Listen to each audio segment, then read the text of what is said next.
Let's talk weather now. We're going to take you to the Auburn area. Beautiful hiking weather. Over the weekend, it was warm, it was dry. This is along the North Fork of the American River as we take you for a little flight over one of our just absolute jewels, Rob, in the region. It's absolutely great. And there's two things that I'm taking away from this video. Number one, the rivers are flowing fast and cold.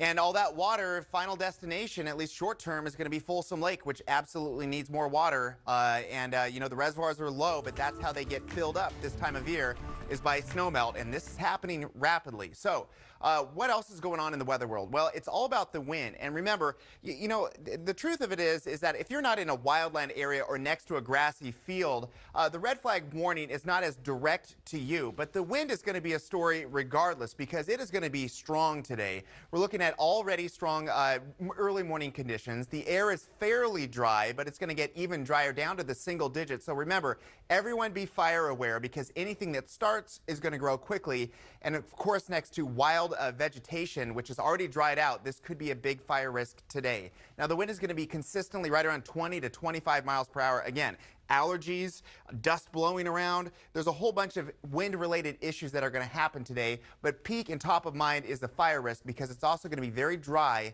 and warm as well. So because of these combination of things happening all at the same time, we do have a red flag warning for all elevations below 1,000 feet.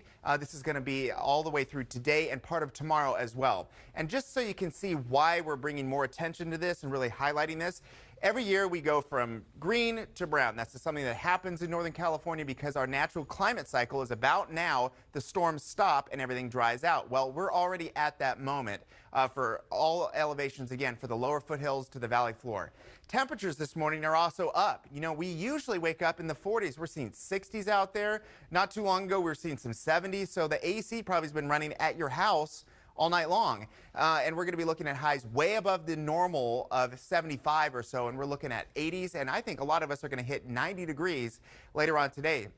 Here's the issue. As the wind starts to subside a little bit tomorrow, the temperatures keep coming up. So how does this all end? When are we going to see some actual relief for everybody in the days ahead? Well, the next 3 days, we're going to be warming up. 90 today, low 90s and close to records for your Tuesday and Wednesday. But watch this Thursday as a front pushes through. Now, we're not getting rain here in our local area, but we are going to get the benefit of cooler air, and we're rapidly going to go from the 90s into the 80s for highs. Today, we're going to see a mix of temperatures for the lower foothills, all dependent on elevation. 75 for Quincy and lots of low 80s for some other spots there. And then once you hit the valley floor, it's all about the upper 80s and low 90-degree range. Today's the red flag warning. We still have it technically tomorrow till 5 p.m., but the winds will start to relax a little bit. The price you pay for that is the temperatures coming up as well. The big change for everybody is highs in the 80s by Thursday. Brittany?